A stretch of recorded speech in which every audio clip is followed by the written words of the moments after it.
9TV.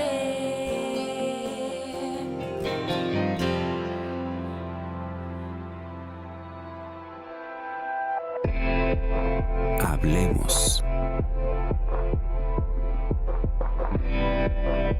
Voces especializadas en ciencias sociales y humanidades. Historia, antropología, literatura, estudios políticos e internacionales, agua y sociedad. Divulguemos la ciencia. Hablemos. La enseñanza de un segundo idioma en las últimas décadas en México se ha limitado al idioma inglés, más recientemente quizá alguna otra lengua extranjera. Sin embargo, poco nos hemos detenido a pensar en la posibilidad de aprender como un segundo idioma alguna lengua originaria. De esto vamos a platicar con una de las investigadoras que ha estado recientemente aquí en el Colegio de San Luis, que nos visita de la UNAM, Campus Morelia, de la Escuela Nacional de Estudios Superiores. Así que los invitamos para que se queden con nosotros.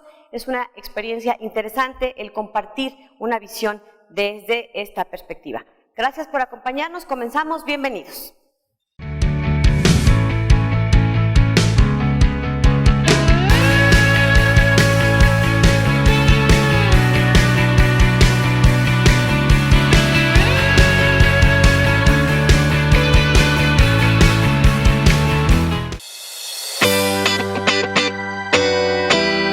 El Colegio de San Luis cuenta con una oferta académica enfocada en ciencias sociales y humanidades, comprometida a formar investigadores capaces de proponer conocimientos y soluciones ante las problemáticas sociales de la actualidad.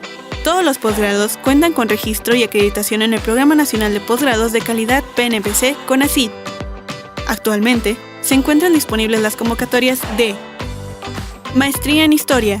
Su fecha límite de recepción de documentos y solicitudes es el 8 de mayo del 2020. Maestría en Literatura Hispanoamericana. La fecha límite de recepción de documentos y solicitudes es el 7 de mayo del 2020. Maestría en Antropología Social. Recuerda que tienes hasta el 8 de mayo del 2020 para la entrega de documentos. Doctorado en Ciencias Sociales. La fecha límite para aplicar es hasta el 24 de abril del 2020.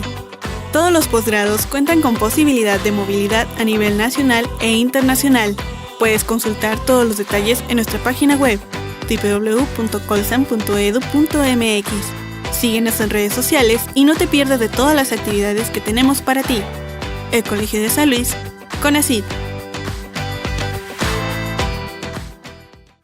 ¿Qué tal? ¿Cómo están? Bienvenidos. Estamos desde el Colegio de San Luis y hoy vamos a platicar con una invitada especial que viene de la UNAM, de esta Escuela Nacional de Educación Superior que está en Morelia, porque nos va a platicar de una propuesta que le puede parecer un poquito rara porque en las últimas décadas nos han dicho que el inglés es la segunda lengua en todas las escuelas, casi desde la educación básica. Bueno, pues ella trae una propuesta interesante y diferente que creo que seguramente le va a interesar y tiene que ver con aprender más bien lenguas originarias. Aquí en San Luis Potosí, usted sabe, tenemos 3 grupos originarios, náhuatl, tenec y pame. Y bueno, pues ella viene de Morelia, en esta zona de Michoacán se habla el purépecha, entre otras lenguas, y nos va a platicar un poco sobre esto. Así que le damos la más cordial bienvenida. Ella es la doctora Sue Meneses. Gracias por acompañarnos. Muchísimas gracias. ¿Sí está bien dicho, Sue? Sí, Sue. Bueno, muchas gracias. Platícanos, ¿a qué te dedicas? ¿Cuál es tu formación original? Bueno, yo estudié letras hispánicas en la Facultad de Filosofía y Letras de la UNAM y justo cuando terminé la carrera fue en 1994 cuando se vino el movimiento zapatista y eso a mí en particular me movió mucho el tapete. Entonces quería acercarme a los pueblos originarios y busqué la manera de hacer mi tesis de licenciatura en comunidades purépechas, hablantes de purépecha. Y ya después, digamos, me incliné más que por la literatura, por la lingüística, y hice mis estudios de posgrado en lingüística en el Colegio de México, ya totalmente enfocada en la cuestión de la lengua purépecha. Y bueno, actualmente trabajo de tiempo completo en la Escuela Nacional de Estudios Superiores, Campus Morelia, en Michoacán. En la licenciatura, es una licenciatura que se llama Literatura Intercultural, Y ahí, digamos, un área, una línea es la de lengua y ahí se enseña de manera curricular el purépecha. A mí me llamó la atención ahorita que antes de entrar al aire platicábamos con ella y yo le preguntaba por qué habla purépecha, si es porque es su lengua materna, porque nació en alguna región donde se habla, y me decía que no, que lo aprendió. A mí se me hace tan difícil aprender una lengua originaria porque estamos tan desconectados a veces, aunque sea parte de nuestras raíces como mexicanos. Así que bueno, me llamó mucho la atención. Entonces, bueno, trabajaste para tu tesis de licenciatura en esto y tus estudios de posgrado se fueron vinculando cada vez más. ¿Quién te enseñó? A la lingüística. Bueno, yo primero aprendí con un maestro también de Guanajuato que aprendió el purépecha como segunda lengua. Él fue mi primer maestro de purépecha y después, digamos, trabajando en las comunidades, fui aprendiendo y ahora con esta experiencia en la ENES Morelia trabajo con un profesor hablante de purépecha y él es también mi maestro de purépecha y es un trabajo continuo, ¿no? Sigo aprendiendo la lengua, ¿no? ¿Por qué dirías que es importante que se impulse el aprendizaje de alguna lengua originaria como un segundo idioma? Mira, pues es parte de la realidad de nuestro país, ¿no? Estas lenguas, estas culturas, y las desconocemos mucho, desconocemos estas culturas, desconocemos las lenguas. Muchas veces, digamos, la interculturalidad la ejercen los indígenas, ¿no? Los pueblos originarios han sido interculturales de toda la vida. Nosotros nunca somos interculturales. Porque ellos tienen que integrarse a nuestra cultura. Imagínese usted que nace hablando náhuatl, tenec, y de pronto tienen que ir a una escuela primaria sin saber nada del español. Así como nos quejamos a veces de que en Estados Unidos nuestros migrantes tienen que llegar a aprender el idioma, el entorno, todo lo es adverso, bueno, pues así, pero en su propia tierra. Ajá, es violento, ¿no? De por sí, ¿no? Ajá, el que te impongan una lengua, ¿no? Entonces, bueno, como te decía, de este lado, pues nunca tenemos poco contacto, poco conocimiento de eso que está tan cerca de nosotros, ¿no? Entonces, yo creo que sí es importante, digamos, este ejercicio de interculturalidad, de multilingüismo también. Nosotros como mexicanos, la mayoría de los mexicanos vivimos en un país multilingüe y somos monolingües. Solo quienes realmente son bilingües o son multilingües son los pueblos originarios. ¿Nos ayudaría para qué? ¿Para entenderlos? ¿Para integrarnos? ¿Para qué? Pues yo creo que nos abre la mente. Aprender cualquier lengua nos abre una visión de mundo particular. Cada lengua, digamos, organiza la realidad de maneras distintas. Entonces, conocer otra manera de organizar esa realidad, de categorizar el mundo, de entender el mundo, nos abre, digamos, como seres humanos la mente en muchos sentidos, ¿no? Entonces, en un país, digamos, que es multicultural y multilingüe, pues yo creo que debemos de ser conscientes de eso y aprovechar esa riqueza para enriquecernos a nosotros como seres humanos, ¿no? ¿Qué aprendiste o qué descubriste cuando aprendiste purépecha? ¿Alguna frase que dijeras que te retratara un poco de su filosofía, de su cosmovisión, que algunas frases o palabras que no tengan como una traducción acá, pero sí un sentido muy amplio? Mira, por ejemplo, hay una palabra que es cuiripen, que la traduciremos al español como crecer, pero su significado literal es hacerse persona. Qué bonito. O sea, no creces, sino te haces persona, y todo lo que involucra hacerse persona en una comunidad, hacerse individuo en la colectividad. ¿Y ahí en qué situaciones lo aplican ellos, los purépechas?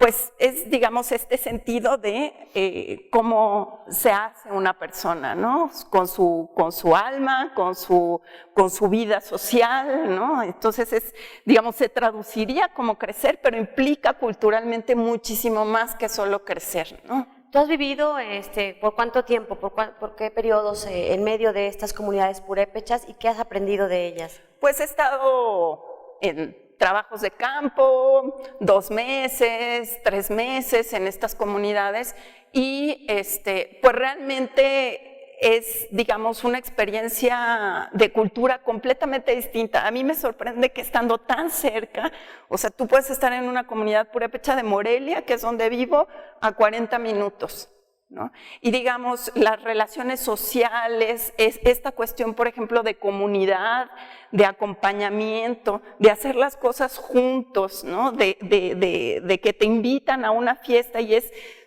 toda la comunidad, toda tu gente cercana se involucra, ¿no? Y la importancia de acompañarse, ¿no? Por ejemplo. De sí asistir. De asistir, de estar, de apoyar, de formar comunidad en ese sentido, pues para mí es muy, muy emotivo, ¿no? Vamos a ir a una pausa, estamos platicando con la doctora Sue Meneses, ella es académica de la Escuela Nacional de Estudios Superiores de Morelia, del campus de Morelia, que es esta escuela que pertenece a la UNAM. Y bueno, pues como ya escucharon, está especializada en estos estudios lingüísticos. En San Luis Potosí, ¿has conocido alguna de nuestras lenguas? ¿Te has acercado a alguno de estos grupos originarios? No, o sea, sé porque he leído algunas cosas, pero en realidad vas a conocer, ¿no? Sí. Tiene ya una cita en las próximas horas en donde va a platicar precisamente en una universidad intercultural que está anclada en la zona media, particularmente en el municipio de Cárdenas, y que bueno, pues Cárdenas, como ustedes saben, es esta zona de los municipios con población PAME, Cárdenas, Alaquines, Santa Catarina. Hay un pueblo maravilloso que si tienes oportunidad visita, lo que es Santa María Acapulco. Bueno, ya lo platicamos ahorita en el corte, qué rico se come también por esa zona. Bueno, vamos a la pausa y regresamos para seguir comentando, bueno, pues más sobre este asunto que a lo mejor todavía no llegamos de fondo, pero que me interesaría platicar esta propuesta de aprender una segunda lengua en nuestro país, pero que sea parte de nuestras culturas originarias. Regresamos y le invito para que a través de redes sociales se comunique con nosotros. Continuamos.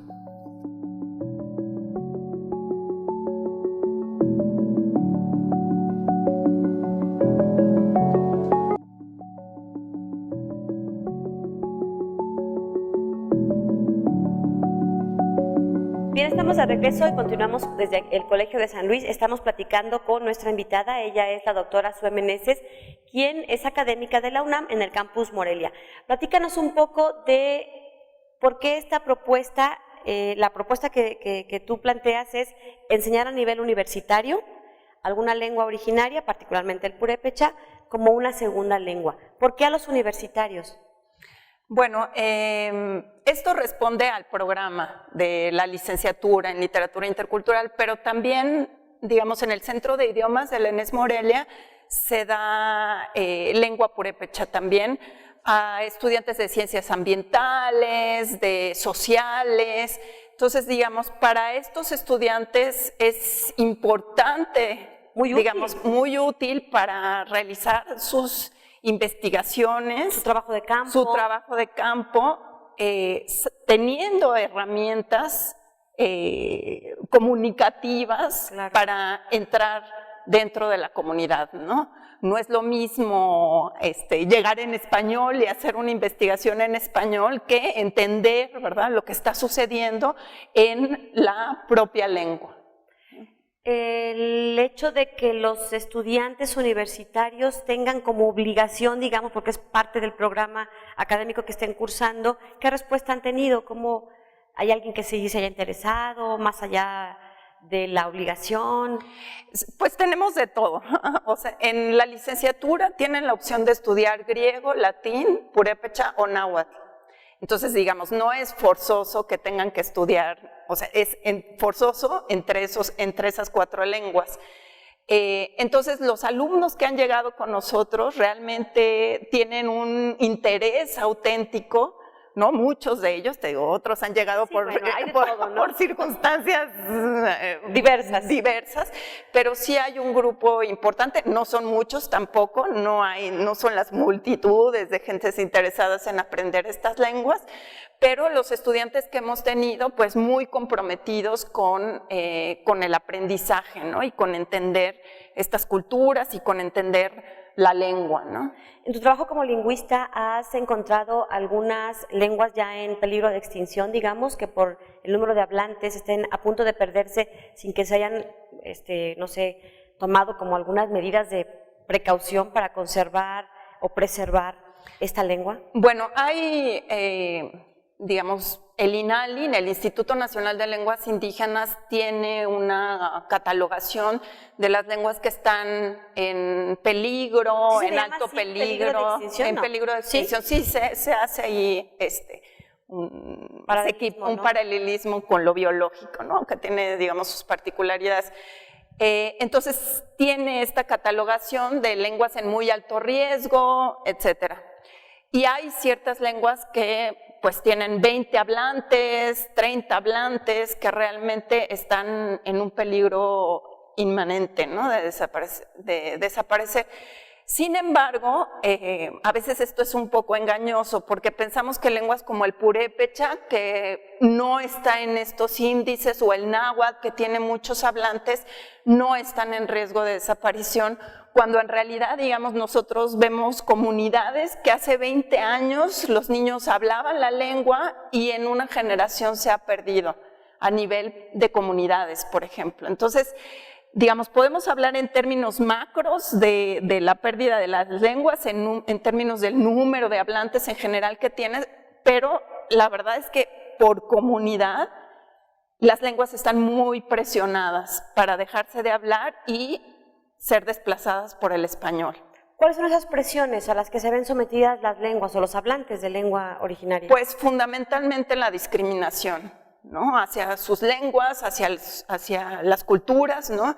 Este pensamiento colonialista, ¿verdad? Este colonialismo interno que todavía prevalece en nosotros, eso es fundamentalmente lo que ha hecho, ¿no? O sea, los individuos no dejan de hablar su lengua nada más porque sí, ¿no? La dejan de hablar porque hay razones para dejarla de hablar, y en una generación dicen: yo no quiero que mis hijos sean discriminados, lo cual es absolutamente válido. Y entonces dejan de transmitirla a los hijos porque creen que van a ser sujetos de discriminación, ¿no? ¿Cuál sería un entorno más favorable? ¿Qué tendría que gestionarse a través de políticas públicas, de decisiones, o de un trabajo finalmente conjunto, ¿no? Entre academia, sociedad, gobierno?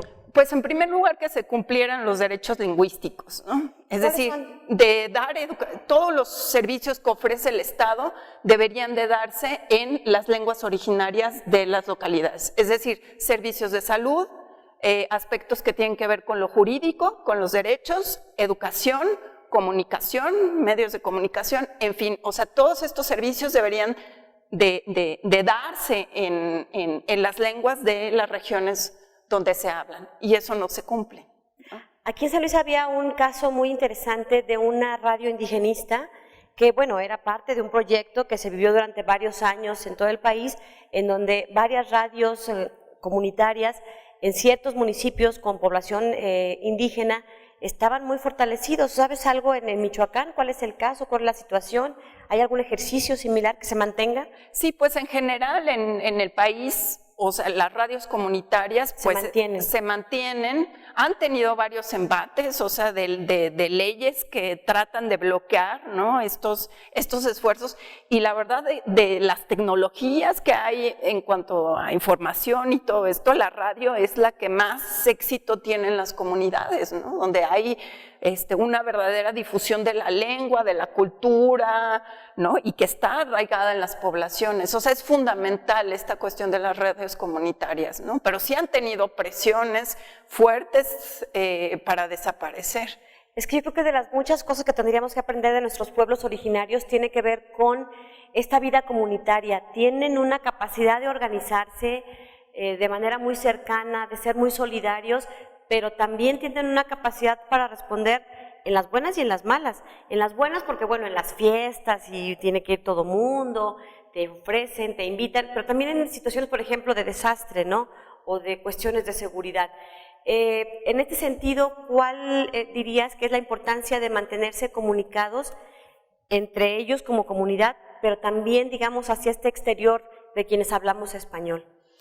Pues mira, yo creo que, por ejemplo, ahora las redes sociales han tenido un papel fundamental para la difusión de las demandas que se hacen a nivel local, pero, o sea, por la presencia en estos medios sociales, en estas redes sociales, han tenido la posibilidad de tener un impacto a nivel local, pero también a nivel nacional y también más allá de las fronteras, ¿no? Comunidades se comunican en sus lenguas, ¿no? En sus lenguas y en español, dependiendo hacia qué público quieren llegar, ¿no? ¿Es el extranjero?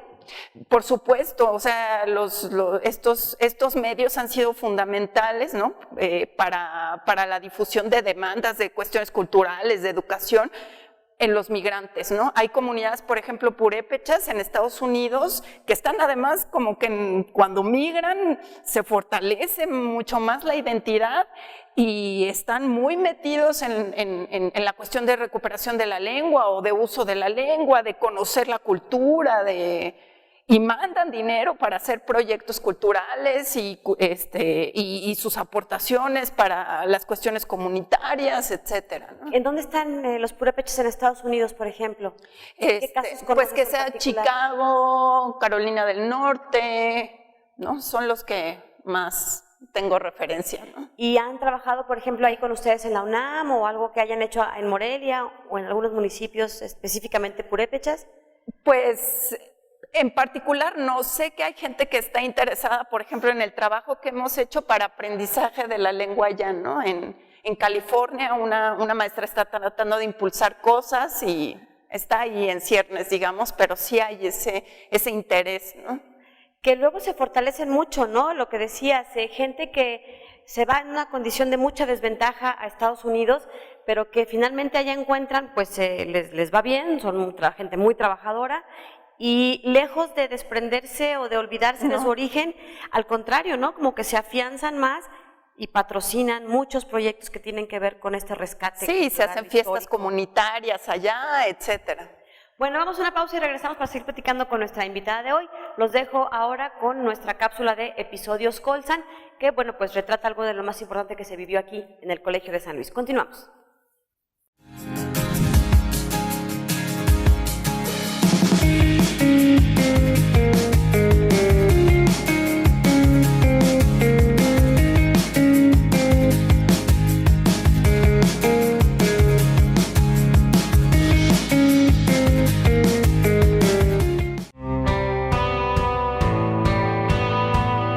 México es el país de Latinoamérica con mayor diversidad lingüística, aún por encima de Brasil. Se considera que hay 68 lenguas divididas en 11 familias, lo cual también habla de la diversidad. Por poner un ejemplo, en Europa hay solo 5 familias, aseguró la maestra Zoe Meneses Eternot, quien es catedrática en la Escuela Nacional de Estudios Superiores, Unidad Morelia. Su trabajo se ha desarrollado en torno a la enseñanza de la lengua purépecha, con líneas de investigación como la lexicografía purépecha y la enseñanza de la lengua purépecha como lengua natal y lengua no materna, adquirida por un hablante. En 2018, fue merecedora junto al investigador Ismael García Marcelino del premio Antonio García Cubas en la categoría Libro de Texto Escolar por la publicación Juge Guantani, Manual para la Enseñanza de la Lengua Purépecha. Dicho reconocimiento es otorgado por el Instituto Nacional de Antropología e Historia, INAH, por la compleja investigación y calidad editorial alcanzadas. Actualmente, la maestra Zoe Meneses coordina la planeación y aplicación de la enseñanza de la lengua purépecha como segunda lengua no materna adquirida.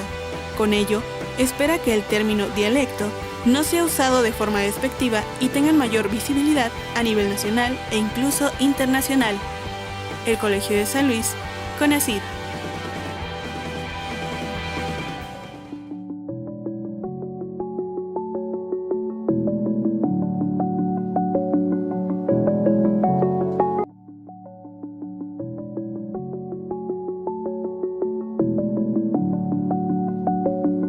En 2018, nuestra invitada de hoy ganó el premio Antonio García Cubas, que es un premio que otorga el INAH, el Instituto Nacional de Antropología e Historia, al mejor libro, que por cierto también ganó el Colegio de San Luis. Bueno, pues este premio lo obtuvo por la publicación del libro Manual para la Enseñanza de la Lengua Purépecha. Tiene antes un dato que yo no sé pronunciar y que le voy a pedir que nos diga. ¿Cuál es el nombre correcto de este libro? Jujehuandán. ¿Y qué significa? Vamos a hablar. En purépecha. En purépecha. A ver, platícanos un poco de este libro que te mereció el premio García Cubas en 2018, porque pues significa que ya es un trabajo de muchos años, ¿no? Y que se tradujo finalmente en un elemento importante para el resto de la sociedad. Sí, pues fue un trabajo que duró alrededor de 5 años. Y bueno, es una propuesta, un manual para la enseñanza del purépecha. Buscamos que fuera con la calidad de un libro de alemán, un libro de inglés que te encuentras, trae sus audios, se puede descargar en línea el manual para quien no puede. ¿Aprender inglés sin barreras? Así, pero en purépecha. Ajá, que este manual, digamos, tiene un papel de muy buena calidad, tiene unas ilustraciones de muy buena calidad, digamos, con este interés de que los productos que se hagan en las lenguas originarias tienen que ser de la misma calidad que para cualquier otra idioma, lengua, ¿no? Cualquier idioma. Entonces, bueno, procuramos que fuera con esta calidad y, bueno, son 8 unidades que trae ejercicios, te digo, trae sus audios, los audios son de hablantes de las comunidades de diferentes variantes, además, entonces tiene esa riqueza de que puedes escuchar todas estas formas de hablar el purépecha. Y bueno, algo también importante es que este manual lo hicimos en coautoría con el profesor que te mencionaba, Ismael García Marcelino, que él es hablante nativo de purépecha de la comunidad de Iguazio y un profundo conocedor de la lengua. Él es pireri, es decir, compositor de pirecuas, que son las canciones tradicionales que se cantan en lengua purépecha. ¿Qué sería como el equivalente, perdón nuestra ignorancia, en corridos, en romances? ¿Qué son? Son más bien canciones líricas. Ah, muy bien. Digamos. Entonces, él compone estas canciones, que son canciones tradicionales, y es curioso porque no son cantos rituales, ¿no? Entonces, sí, no son de creación y líricas, y él es compositor, pero no solo eso, sino él también es novelista, ha escrito 2 novelas en lengua purépecha y en español, que eso es también, hay pocas novelas escritas en lenguas indígenas, él ha escrito 2 y además poeta, ¿no? Entonces está metido en la cuestión de la creación literaria en lenguas originarias, que actualmente hay un movimiento importante en este sentido, ¿no? De escritores en lenguas originarias que están impulsando la literatura en sus lenguas, pero como un acto también de resistencia, ¿no? De hacer presencia de sus lenguas dentro de la literatura. Entonces, bueno, no quería dejar de mencionar, digamos, al coautor del libro, que es un estupendo conocedor de la lengua. Con la que sigues trabajando. Sigo trabajando con él, de hecho en el aula estamos los dos, ¿no? O sea, no es solo un profesor, sino estamos los dos y hacemos un ejercicio de interculturalidad ahí en el aula con los alumnos. Y ese ejercicio tuvo como resultado este manual para la enseñanza de la lengua, ¿no? ¿Y ya alguien lo ha probado, que ustedes hayan visto el seguimiento? Pues ¿cómo ha funcionado? Nosotros lo trabajamos, ¿no? En la cátedra, en la escuela. En la escuela, el maestro tiene además otros grupos con los que los trabaja. Y bueno, he visto también ahí en línea, hay un chico de una comunidad que está explicándolo, el manual, ¿no? Entonces, lo cual me dio mucho gusto porque se está como reapropiando y él explicando lo que aparece en el manual. ¿Cómo has visto la reacción de tus alumnos? Porque son jovencísimos, ¿no? Son chicos de nivel universitario, apenas de licenciatura. ¿Cómo has visto las reacciones? ¿Ha llegado alguien que ya sea hablante de lengua purépecha como hay intentar incorporarse con ustedes, a practicar más o a enseñar o a compartir? Sí, pues fíjate que hay estudiantes que llegan de pueblos originarios, estudiantes purépechas, que se acercan a las clases de lengua, fíjate, con una intención para alfabetizarse. Es decir, para aprender a escribir en su lengua y conocer la gramática de su lengua. Que ese es otro problema, que no está así, ¿verdad? De escrito, no es lo mismo hablantes que los que saben escribir. Que los que saben escribir, sí, o sea, hay pocas personas que escriben la lengua. Entonces, estudiantes universitarios indígenas van a los cursos para aprender a escribir la lengua, ¿no? Y eso es una experiencia también muy rica, porque con los otros estudiantes conocen otras maneras de hablar la lengua, ¿no? ¿Y este chico que decías que viste en redes, es un video que él subió? Sí, un video donde él está explicando lo del manual. ¿Y él es hablante original? Él es hablante de lengua de purépecha. Y lo está enseñando y lo está a esta metodología que ustedes publicaron. Exactamente. Y las nuevas generaciones hablantes, ¿qué tan preocupados están? Porque ahorita nos dabas un dato importante, que toda una generación dijo, a lo mejor ya expongo demasiado a mis hijos a la discriminación, al racismo, a la pérdida de oportunidades para mejorar su condición de vida y pues deciden, ¿qué tanto se pone en riesgo la lengua? Pues mira, yo creo que ahorita es un buen momento para las lenguas y las culturas. Ahora ya hay muchos estudiantes universitarios, muchos estudiantes de posgrado indígenas, de comunidades indígenas, que, o sea, en vez de, como antes pasaba con los maestros que se salían de la comunidad y nunca más llegaban y eran más bien agentes de aculturación que decían, no, vamos a dejar de hablar la lengua y hablar en español. O sea, jóvenes que están verdaderamente involucrados con los procesos de reivindicación de la lengua y la cultura de sus comunidades.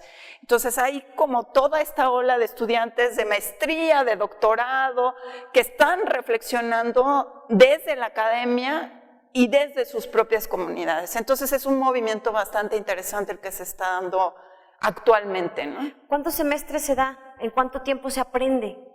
Bueno, ¿no? Es como, digo, es que yo quiero como el inglés, ¿verdad? Hay gente, ¿verdad?, que dice, es que llevo 10 años estudiando inglés y no lo logro, ¿no? Entonces, bueno, nosotros estamos aquí ajustados como al tiempo, que son 4 semestres, y es un nivel básico, digamos. Entonces, lo que nos interesa también desarrollar en los estudiantes es el autoaprendizaje, porque es muy importante que uno vaya a las comunidades, que esté con los hablantes, que viva la cultura para poder tener un aprendizaje que no sea solo instrumental de la lengua, claro, sino que sea justamente este ejercicio de interculturalidad, ¿no? ¿Y qué tanto éxito tienen del latín, del griego, del náhuatl y del purépecha? ¿Cuál es el más exitoso, digamos, entre los chavos? ¿Cuál es el que más rating tiene? El más exitoso es el latín. Sí. Pero de todas maneras, ahí los otros, ahí vamos, ahí la llevamos. ¿Y por qué latín? Pues no lo sé, no lo sé. O sea, de algún modo nos y está más conectado, exactamente, ¿no? Nos vincula al origen del español, exactamente, ¿no? Entonces, hay más, ¿no? Esta relación, ¿no?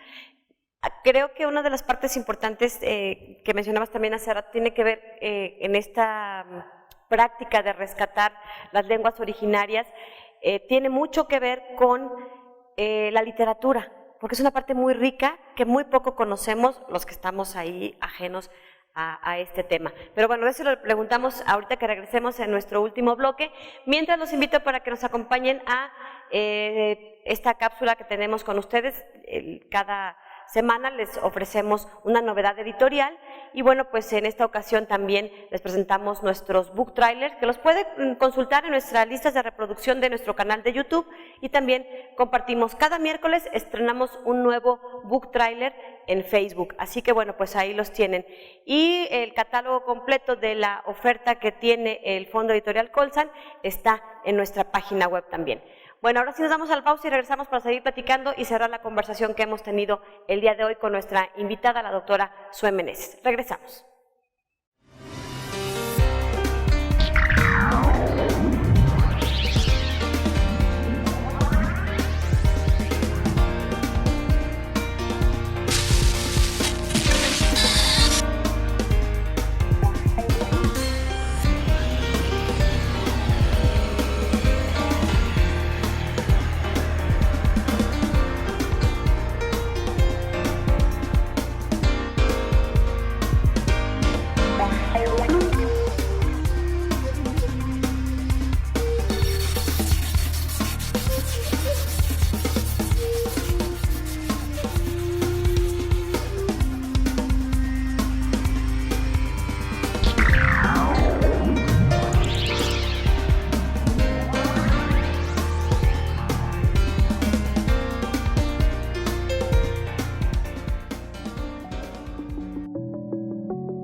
un descubrimiento que acaba de revelarnos nuestra invitada tiene que ver con la escritura de los géneros literarios en lengua originaria. Nos decías ahorita que uno de las personas con los que escribiste, bueno, el coautor, digamos, de este libro, de este manual para enseñanza de la lengua purépecha, Ismael García Marcelino, es también escritor de novela, de poesía en lengua purépecha.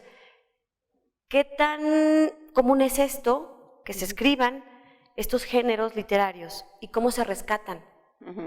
Bueno, el movimiento, digamos, de escritura en lenguas indígenas empezó ahí por también 1994 con la presencia de Carlos Montemayor, que, digamos, viendo como este desprecio por las lenguas, por las literaturas en lenguas originarias, se planteó, digamos, como estudiar y redimensionar estas literaturas.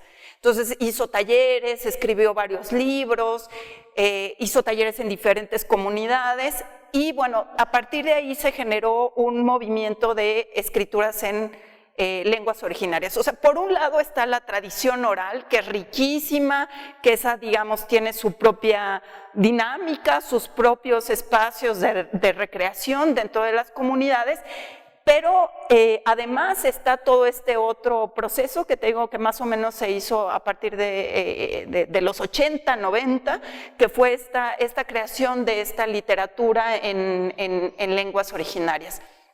Y bueno, hay, digamos, desde recreación de la tradición oral, es decir, escritores que toman motivos de su comunidad, pero los recrean para presentarlos de otra manera, ¿no? Entonces están o recopilaciones de la tradición oral o bien recreaciones de la tradición oral. Y la van plasmando ya por escrito. Por escrito, en cuentos, ¿no? Sobre todo lo que se ha desarrollado muchísimo es la poesía en lenguas originarias.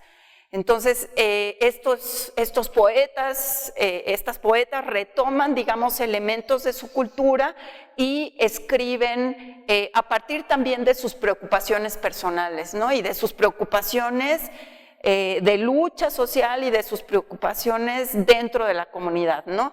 No es esta visión idílica. Ahora hay muchos escritores jóvenes, por ejemplo, de Guerrero, Matiuhua, que está escribiendo cuestiones muy duras acerca de la violencia que se vive en Guerrero. O sea, no es esta visión color de rosa, idealizada, ¿no? romántica de las comunidades, sino es un instrumento, digamos, de lucha y de exposición de las problemáticas de la realidad social, ¿no? Entonces hay un movimiento de literaturas en lenguas originarias pues muy importante y que yo creo que es muy importante acercarse a ellas porque nos develan una realidad también a la que muchas veces estamos muy ciegos. Muy ajenos, ¿no? Muy ajenos. A mí me da mucho gusto que todos estos temas sigan tan vigentes y tan vivos en ciertos espacios. El Colegio de San Luis tiene esta línea de recuperación de materiales de tradición oral. Ustedes, por supuesto, con este laboratorio que también tienen allá en Morelia y que de algún modo rescata parte de la historia de nuestras sociedades, de nuestra cultura. Y también me da gusto que siga tan vivo porque de pronto uno pensaría que en 1994 fue como un boom, esta voltear la mirada hacia el movimiento zapatista y que nos hizo repensar un poco también a todos en México y más allá de nuestras fronteras, a voltear a ver a nuestros indígenas y que algunos pensábamos que tristemente podría ser solo una moda, y creo que no, que fue más allá, ¿no? Y volteamos a ver a personajes como Carlos Montemayor, pero también le hicimos caso a muchos otros que vieron en esto el rescate de muchas otras cuestiones que tienen que ver con nuestros pueblos originarios. Y bueno, pues si de algo sirvió este movimiento, tiene que ver precisamente con traerlos constantemente, hacerlos más visibles su realidad. Y también, bueno, pues esta situación que mencionas, ¿no? De Guerrero, porque también siguen estando en condiciones muy adversas nuestros pueblos originarios. No es que haya sido una moda y hayan resuelto de la noche a la mañana su situación. ¿Qué otros grupos estudian ustedes ahí en Morelia? ¿Qué otra presencia de pueblos originarios tienen, además de los purépechas? También se enseñan náhuatl. ¿Hay región náhuatl en Michoacán? En Michoacán hay 4 lenguas, que sería el purépecha, que es la que tiene mayor número de hablantes y mayor presencia, pero también hay comunidad mazahua, y que está así cerca del Estado de México, otomí, que ya son en realidad muy poquitos hablantes. O sea, si el otomí en general a lo mejor no está en riesgo, el otomí de Michoacán sí. Que tiene sus variantes. Que tiene sus variantes, y también el náhuatl. Se habla en la costa, el náhuatl de la costa, que también está en grave peligro, ¿no? Entonces el purépecha muchas veces acapara la atención, pero estas otras lenguas que también están en Michoacán están en franco desplazamiento, ¿no? Las condiciones que se viven hoy en México, de inseguridad, de violencia y otros elementos, ¿de qué manera inciden precisamente en las lenguas? Pues estas situaciones están afectando también el tejido social, ¿no? Dentro de las comunidades. Si han podido aguantar es por este tejido social, pero luego es difícil mantenerlo, ¿no? Entonces también, digamos, es parte de esa realidad. Parte de esa realidad, ¿no? Y también, pues, la presencia de empresas transnacionales que van sobre los recursos, ¿no? Entonces todo eso va minando la vida comunitaria, que tiene que ver también con el paisaje, que tiene que ver con el territorio, que tiene que ver con la lengua. O sea, todo va junto, ¿no? En este sentido. Bueno, pues nuestra invitada vino hoy al Colegio de San Luis porque va a impartir esta tarde una charla y que tiene que ver precisamente con pues, esta enseñanza de las lenguas originarias como segundo idioma en contextos universitarios. ¿Algo más que gusta agregar en este sentido de esta propuesta que tú tienes de enseñar estas lenguas justo en este nivel de educación? Bueno, pues nada más la invitación en general a que si hay la oportunidad de aprender estas lenguas se acerquen, ¿no? Porque como te decía al principio, te abre tu visión de mundo, ¿no? Y no vas a ser el mismo después de aprender una lengua. ¿En qué te cambió a ti, por ejemplo? Pues, es decir, uno piensa que ciertas cosas las da por dadas y dice uno, pues así son, ¿no? Así funcionan y así han sido siempre, ¿no? Pero hay lenguas y hay culturas que te dicen, no, hay otra manera de ver las cosas, hay otra manera de ver el tiempo, hay otra manera de ver el espacio, hay otra manera de entender las cosas, ¿no? Los purépechas tienen muchas enseñanzas, ¿no? Como todos nuestros pueblos. ¿Qué es lo que más aprendiste o que te dejó así como un antes y un después? Pues la lengua en sí misma, ¿no? La experiencia de la lengua y la cultura, ¿no?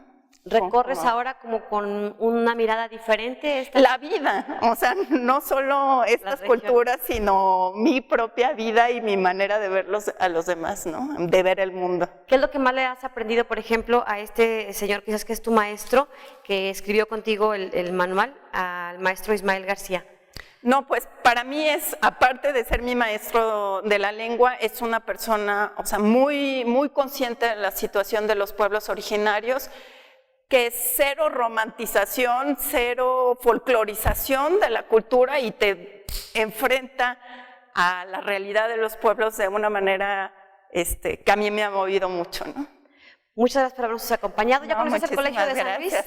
Estoy conociéndolo. ¿Te ha gustado lo que has visto? Sí, cómo no, tiene una biblioteca muy bonita y unos espacios muy padres. Bueno, pues cuando gustes aquí estamos. Gracias por habernos acompañado. Muchísimas gracias. Bueno, nosotros nos vamos, gracias por habernos acompañado y los dejo ahora con la Agenda Colsan, que como ustedes saben, tiene en un breve resumen, poquito más de un minuto, le presentamos las próximas actividades que tendremos en una semana aquí en el Colegio de San Luis. Así que los esperamos, prácticamente todos son de entrada libre y les recordamos que tenemos nuestras convocatorias de posgrado abiertas. Está la convocatoria del doctorado en Ciencias Sociales y nuestras 4 maestrías que también están abiertas. Pueden consultarlo en nuestra página web y en nuestras redes sociales. Gracias a todo el equipo que nos hace posible estar aquí con ustedes. Soy Lidia Huache, pásela bien, hasta la próxima.